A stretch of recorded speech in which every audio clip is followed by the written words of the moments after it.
नमस्कार साथियों। पिछले वीडियो में मैंने आपको श्रृंगार रस, हास्य रस, करुण रस, रौद्र रस, भयानक रस, इन रसों के बारे में समझाया था।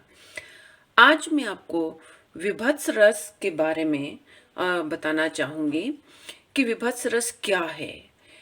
घृणित वस्तुएं देखकर या उनके विषय में सुनकर मन में जो जुगुप्सा जुगुप्सा कहते हैं घृणा का भाव, वो जुगुप्सा उत्पन्न होती है, तो वहां पर विभत्स रस होता है। अब इनके जो स्थायी भाव है, स्थायी भाव क्या है इसका? इसका स्थायी भाव जो स्थिर है वो है जुगुप्सा, जिसको घृणा कहते हैं।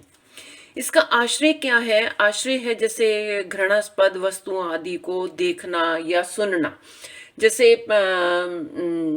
किसी जानवर का शव पड़ा हुआ है जिसको दूसरे जानवर नोच रहे हैं, तो वो यहाँ पर जानवर जो है वो यहाँ आश्रय हुआ। इसका आलंबन है घृणित पदार्थ, कसाई खाना या शमशान घाट। जैसे वीरान स्थान जिसको कहते हैं, जंगल भी हो सकता है या कोई शमशान घाट भी हो सकता है या कसाई खाना, जैसे ये स्थान भी हो सकते हैं। तो ये इसके आलंबन है। अब इसका उद्दीपन क्या है? जैसे जो मरा हुआ जानवर है उसमें से बदबू आना, कीड़े पड़ना या दुर्गंध आना या जानवरों के द्वारा उसको नोचा जाना, आंखें खाना, जांग खा लेना, जैसे एक बड़ा विभत्स जो दृश्य होता है वो उद्दीपन के अंतर्गत आता है। अनुभव क्या है कि जब हम इन चीजों को देखते हैं, उद्दीपन क्या है? उद्दीपन है इसमें से जैसे बदबू आना, कीड़े पड़ना या दुर्गंध आदि जो है इसका। और इसका अनुभव क्या है कि इन चीजों को देखकर हम जब दृश्यों को देखकर बदबू के मारे हम नाक बंद कर लेते हैं या हमारे उल्टी आने का मन करता है या हम छी छी की ध्वनि करते हैं या थूकते हैं, तो ये शब्द जो है ये अनुभव के अंतर्गत आएंगे। अब इसका संचारी भाव क्या है? संचारी भाव है आवेग, निर्वेद या अपस्मार। आवेग क्या है? जैसे किसी दृश्य को देखकर जो मन में घबराहट का भाव उत्पन्न होता है, वो आवेग के अंतर्गत आता है। निर्वेद क्या है? निर्वेद कहते हैं जो विरक्ति, किसी चीज को देखकर एकदम से हमारे अंदर एक विरक्ति का भाव आ जाता है। या अपस्मार, अपस्मार का मतलब होता है जैसे भय या घृणा आदि का जो अनपेक्षित जो अधिक्य होता है, जिसकी हम अपेक्षा भी नहीं करते, तो उससे जो हमारे मन के अंदर जो अवस्था उत्पन्न होती है उसको अपस्मार कहते हैं। जैसे मैं एक उदाहरण के द्वारा इसको समझाना चाहूंगी कि सिर पर बैठ्यो काग, आंख दो खात निकारत, खींचत जीबहि स्यार, अति ही आनंद उर धारत। गिद्ध जांग को खोद खोद के मांस उपारत, उपारत यानी उखाड़ना, श्वान अंगुरीन काट काट के खात विदारत। अब ये जो बड़ा दृश्य विभत्स है, जैसे कोई जानवर मरा हुआ है, उसके सिर के ऊपर कौवा बैठा हुआ है, उसकी दोनों आंखें जो है वो निकाल कर खा रहा है, और जो स्यार है, जानवर है, वो उसकी जीभ को, मरे हुए जानवर की जीभ को खींच रहा है और बड़ा प्रसन्न हो रहा है। और जो गिद्ध है वो भी वहां पर है और उसकी जो जांघें हैं, उस जानवर की जांघों को खोद खोद के उसमें से मांस उखाड़ रहा है। और जो श्वान है, जो कुत्ता है, उंगलियों को काट काट के जो वो जो है वो खा रहा है। तो ये जो दृश्य है बड़ा विभत्स दृश्य, इसको देखकर मन में उल्टी सी होती है या घृणा का भाव उत्पन्न होता है, क्योंकि इसमें से बदबू भी आएगी, दुर्गंध भी आएगी। तो ये सब जो है ये चीजें विभत्स रस के अंतर्गत आती हैं। अब अगला है अद्भुत रस। अद्भुत रस क्या है कि जहां पर चकित कर देने वाले दृश्य या किसी प्रसंग के चित्रण से जो रस उत्पन्न होता है वो अद्भुत रस कहलाता है। इसका जो स्थायी भाव है वो है विस्मय या आश्चर्य। इसका जो आलंबन है, आलंबन क्या है कि अलौकिक वस्तु, घटना या कोई दृश्य। और इसका उद्दीपन क्या है कि किसी वस्तु को देखना, सुनना या आश्चर्यपूर्ण जो कारनामे हैं वो सभी उद्दीपन विभाव में आते हैं। अनुभव है किसी दृश्य को देखकर जब इंसान की आंखें फटी सी रह जाती हैं। स्वेद, स्वेद यानी एकदम से पसीना आ जाता है, आदमी दांतों तले उंगली दबा लेता है, स्तंभ आदि, ये सब अनुभाव के अंतर्गत आते हैं। अब इसका जो संचारी भाव है वो है आवेग, हर्ष, स्मृति आदि। अब मैं इसको एक उदाहरण के माध्यम से समझाऊंगी कि देखी यशोदा शिशु के मुख में सकल विश्व की माया, क्षण भर को वह बनी अचेतन, हित न सकी कोमल काया। अब जब माता यशोदा ने श्री कृष्ण जब बच्चे थे तो उनके मुख में उन्होंने कहा था मुख खोलो, तो मिट्टी खाई थी उन्होंने, तो उन्होंने जब मुख खोल कर दिखाया तो उसमें उनको सारे विश्व की जो माया थी, सारा ब्रह्मांड जो था वो दिखाई दिया कृष्ण जी के मुख के अंदर। तो एकदम से उस दृश्य को देखकर जो माँ यशोदा थी वो एकदम से मतलब उनकी जो स्थिति थी, उनका शरीर जो था बिल्कुल अचेतन अवस्था में चला गया था कि उनको समझ नहीं हुआ पाया कि ये हुआ क्या है, मैं क्या देख रही हूँ। तो ये जो अद्भुत दृश्य उन्होंने देखा तो मतलब उनके आश्चर्यचकित रह गई, तो सारा जो ब्रह्मांड दिखाई दे रहा था उनको। अब इसमें जो इस उदाहरण में मैं आश्रय की बात करूं तो इसमें आश्रय क्या है? आश्रय है माता यशोदा, क्योंकि वो कृष्ण की लीला को देखकर जो आश्चर्य उनको हुआ तो माता आश्चर्यचकित हुई ना, तो यहाँ पर आश्चर्य है, आश्रय जो है वो माता यशोदा है। और इसका जो आलंबन है, अब इस प्रसंग में आलंबन क्या है? आलंबन है कृष्ण का मुख खोलकर दिखाना, मतलब कृष्ण जो लीला दिखाई, तो ये उनका आलंबन है। उद्दीपन विभाव यहाँ पर क्या है कि उद्दीपन है उनका मुख खोलकर दिखाना, तो आलंबन है, लेकिन उस मुख के अंदर पूरा ब्रह्मांड देखना माता के द्वारा।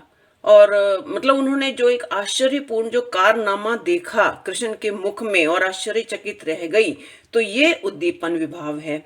अनुभाव क्या है? अनुभाव है इसमें ब्रह्मांड को देखकर, जब कृष्ण के मुख में उन्होंने पूरा ब्रह्मांड देखा और देखकर जो उनकी आंखें हैं वो फटी की फटी रह गई। उन्होंने दांतों तले उंगली दबा ली और कुछ समय के लिए जो अचेतन अवस्था में चली गई। तो यहाँ पर ये अनुभाव है। तो संचारी भाव यहाँ पर क्या है? संचारी भाव है आवेग। आवेग यानी जो मन की घबराहट है, एकदम से वो घबरा भी गई ना देख कर इस दृश्य को, तो आवेग। स्मृति, स्मृति मतलब उनको बहुत सारी बातें जो थी एकदम से उनके मस्तिष्क में घूम गई, सुख दुख का स्मरण करना, जैसे बहुत सारी चीजें उनके माइंड दिमाग में एकदम से आई। हर्ष, हर्ष यानी एक मन की प्रसन्नता, तो मन जो था वो उनका प्रसन्न भी हुआ देखकर। तो आवेग, स्मृति, हर्ष, ये सब क्या है? इसके उदाहरण के संचारी भाव हैं। अब अगली बात करते हैं शांत रस की। शांत रस क्या है? जहां संसार के प्रति उदासीनता के भाव का वर्णन किया गया हो तो वहां पर शांत रस होता है। इस शांत रस का जो स्थायी भाव है वो है निर्वेद। निर्वेद का मतलब होता है वैराग्य का भाव, उसको निर्वेद कहते हैं। इसका आश्रय क्या है? शांत रस का उत्तम प्रकृति का जो सत्व गुण वाला जो व्यक्ति है, वो कोई भी हो सकता है, वो साधु संत भी हो सकता है, एक प्रवचन देने वाला भी, समाज सुधारक भी हो, कोई भी व्यक्ति जो है वो जो सत्व गुण का वाला हो, उत्तम प्रकृति का हो, वो व्यक्ति जो है वो इसमें आश्रय है। अब तीसरा आता है आलम्बन। आलम्बन क्या है कि ईश्वर भक्ति की जो महत्ता है, संसार की क्षणभंगुरता है, काल चक्र है, जो मतलब ये जो प्रवचन चाहे वो देते हैं, चाहे हम पुस्तकों के माध्यम से सुनते हैं या कुछ भी है, उसमें जो ये चीजें बताई गई हैं, ये सब क्या है? आलम्बन है। और इसमें उद्दीपन विभाव क्या है? उद्दीपन है कि अब हमारे अंदर अगर मन शांत हो जाता है, बिल्कुल वैराग्य आदमी ले लेता है, वैरागी हो जाता है, तो उसमें कौन सी चीजें होती हैं जो इस इंसान के अंदर ये भाव पैदा करती हैं? वो है तीर्थ दर्शन भी हो सकता है, संत समागम भी हो सकता है, संतों के बीच में हम बैठते हैं तो हमारी प्रवृत्ति भी वैसी बन जाती है, या हम ऐसे तीर्थ स्थानों पर जाते हैं तो वहां पर हमारे विचार भी वैसे ही बन जाते हैं। शास्त्र श्रवण होता है, हम किताबों को, धार्मिक पुस्तकों को पढ़ते हैं, शास्त्रों को पढ़ते हैं और पढ़कर भी ये बातें हमारे मस्तिष्क में आती हैं।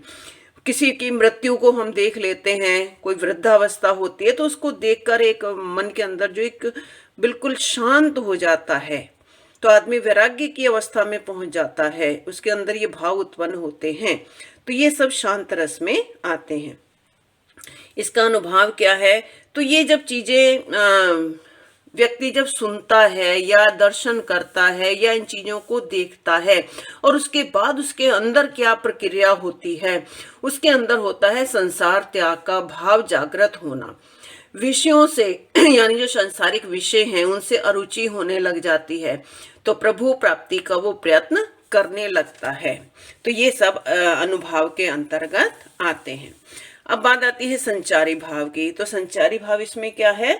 संचारी भाव है निर्वेद। निर्वेद यानी वैराग्य, हर्ष, खुशी की भी बात होती है, प्रसन्नता भी होती है कि आदमी जब ईश्वर के प्रति जब अपने आप को जोड़ लेता है।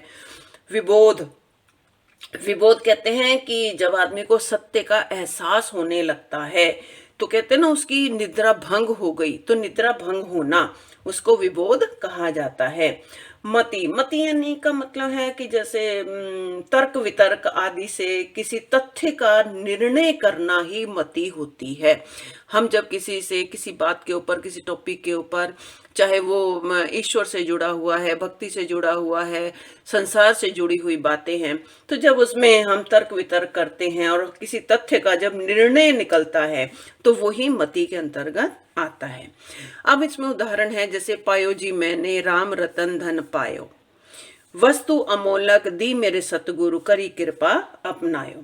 अब यहाँ पर बात आती है कि मीराबाई की। अब मीराबाई ने जब कृष्ण जी से प्रेम किया, कृष्ण जी की भक्ति की, तो कृष्ण जी को पाने के बाद उनको संसार से जो वैराग्य उत्पन्न हो गया, तो उनके अंदर वैराग्य का भाव उत्पन्न करने वाले कौन थे? कृष्ण जी। तो कृष्ण की मूर्ति थी, कृष्ण के प्रति जो उनका प्रेम था, तो कृष्ण जी जो थे वो उन्होंने उनके जीवन को बदल दिया था। वो संसार से वैरागी हो गई थी और उनका जो मन था वो इस संसार को छोड़कर वो ईश्वर के साथ ही जुड़ गया था। तो वो अपने सतगुरु का, सतगुरु यानी गुरु के लिए भी आता है, तो वो गुरु ने उनको जो ये ज्ञान दिया और उन्होंने उनके ऊपर कृपा करके उनको ईश्वर से मिलाने का उन्होंने प्रयास किया। तो ये यहाँ पर ये जो है मन जो था उनका बिल्कुल वैरागी हो गया था, मन बिल्कुल शांत हो गया था, सांसारिक मोह माया के बंधन से वो बिल्कुल अलग हो गई थी। तो यहाँ पर ये शांत रस आता है। अब ये तो थे तीनों रस। अब इसके बाद में वात्सल्य रस और भक्ति रस, जो दो रस है, इनके बारे में विस्तार से आपको समझाऊंगी। लाइक, सब्सक्राइब और कमेंट जरूर करें।